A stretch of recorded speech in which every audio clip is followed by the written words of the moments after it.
Berikut ini adalah nominasi Anugerah KPI Aceh Award 2022 kategori siaran televisi program wisata budaya.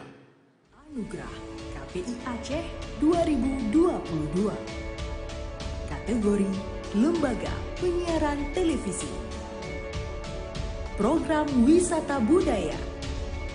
Nominasinya adalah SCTV Aceh dalam program Pesona Wajah Indonesia,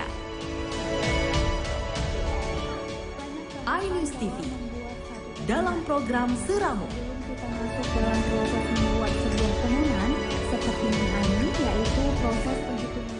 Trans 7 dalam program Indonesiaku, Nggak lagi main air, kami takut kali kami sama air kalau nggak bisa.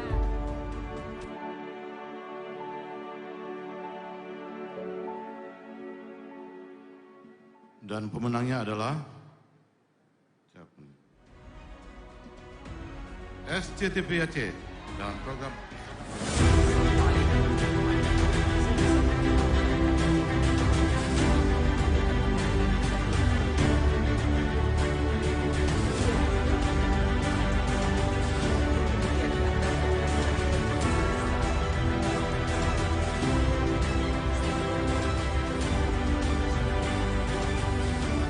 Terima kasih Pak Yudi, terima kasih dan selamat kepada SCTV. Beri tepuk tangan dari berbahagia.